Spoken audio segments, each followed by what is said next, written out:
Hello, welcome. Thank you for coming. I know John appreciates this turnout.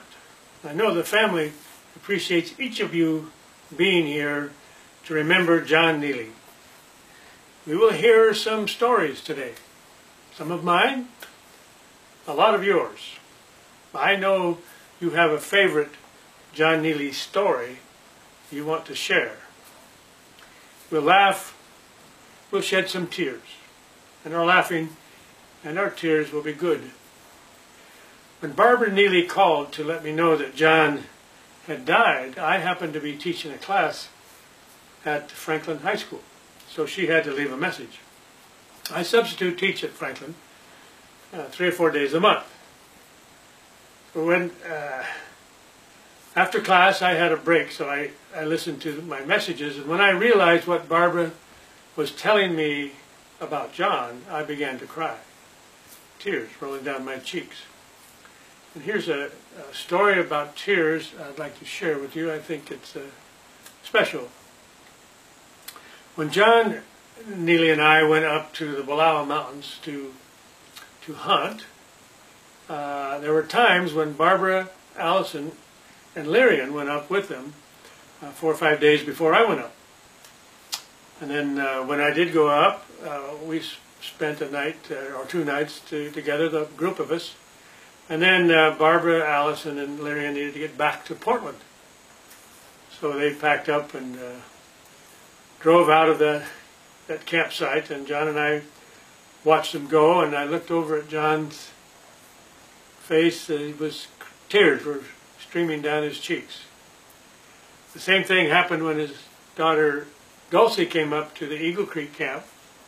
John had just gotten a deer, and she stayed a few nights, and then Lenny came up to the Trout Creek camp, and when they left, we stood there, John and I, and watched as they went driving out each of those 2 different camps.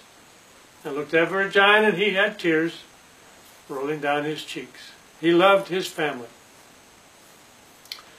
I went to see John at the assisted living facility a few weeks before he died. Met Barbara and Allison there. And it was a nice room. John was asleep, so we had a chance to tell a few John Neeley stories, adventures. And then he woke up. John woke up, wide-eyed, looked around the room. Barbara went over there and held his hand, talked with him, hugged him, kissed him. And then Allison went over and did the same. And he sort of looked over toward my direction, and I went over, chatted, said, "John, it's me, Brian, your old fishing partner." And he looked up at me, intent. Something was clicking in his brain. He looked right at me. Who is this guy? It was great to see him. My friend, my fishing partner. John loved trout fly fishing as much as I did. We were dry fly fishermen, which meant we fished with hand-tied flies that float on the surface of the water. And as they float down the river, the trout rises up quick as a rattlesnake and grabs the fly. So you need to watch your fly every second it's on the water, because when a trout rises up, you need to set your hook. It's very difficult. Wet fly fishing means the flies are underneath the surface of the water. Not so difficult.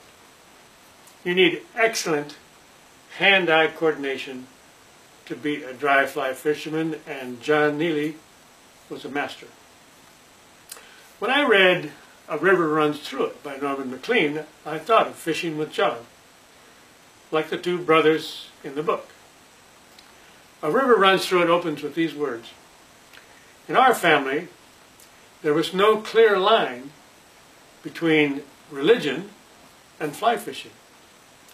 Our father was a Presbyterian minister and a fly fisherman who tied his own flies and taught others.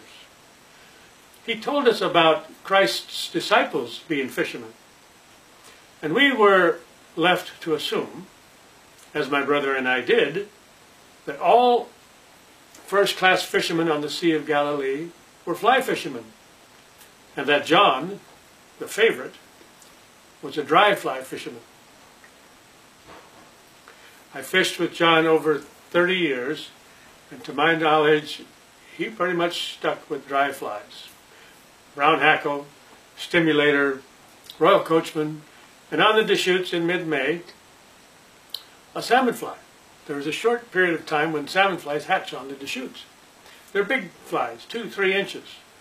And they're all over the bushes, all over you, your eyes, and you hook one up on your leader, and you cast it out there.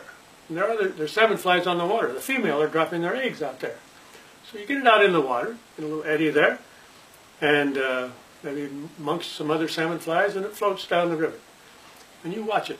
Keep your eye out. Then you get the lunker, and it's big. It takes you upriver and out to the center of the river, and you bring it back in a little bit, and it's 15-20 minutes before you can get it in. And then you got it. Lunker, John called him. Fishing was great. I kept a journal of all our trips up to the Wallowa Mountains. I wrote down the date, who went, if we got a deer or an elk, what was the camp's name, we named them, and any stories that we might have come up with on that particular trip. I put all this on my computer, these notes from my journals, and printed it out, and I put it in a notebook. I'll give some to Barbara and some to my family. So here are 2 excerpts from that journal. John and Biggs' first deer hunting trip to the Wallowa Mountains, October 1974. We left Franklin High School at 3:15 on a Friday and arrived at the high road above Glendenning Creek at 9 p.m. We had T-bone steak and quinoa for dinner and a bottle of Jack Daniels.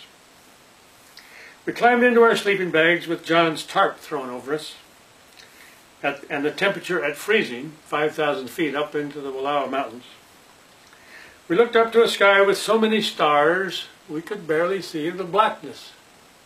He pointed out Cassiopeia, the constellation, and told me how Cassiopeia, the queen of Ethiopia, was vain and placed in a throne up in the sky that's turned upside down half the year. So she had to hold on to keep from falling out. This was punishment because she was so vain. She thought she was more beautiful than any other woman. John knew all the major constellations and their stories, and I loved to hear them at night.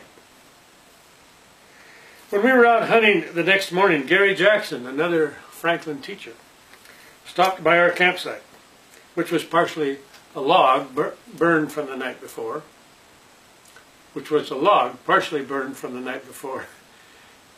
He had John's old tarp.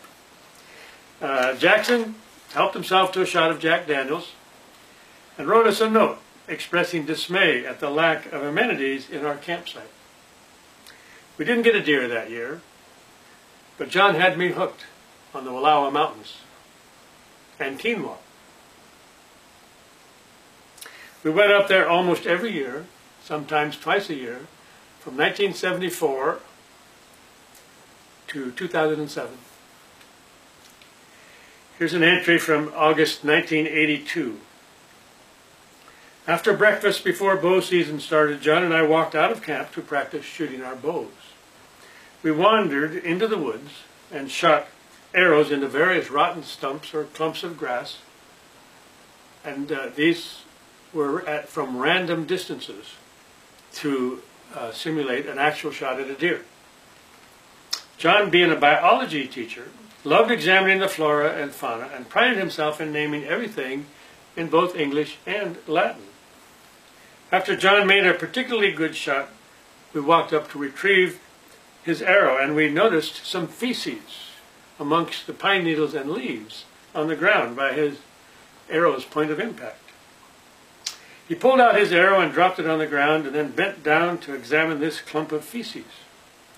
He wrinkled his brow, studied it, touched it, felt its consistency, brought it up to his nose with his fingers. Squirrel. Coyote? Then he looked around at a fir tree over here, and there was a stump there, and back down at the clump of feces, and he said, "No, this is where I took a dump yesterday. This is mine."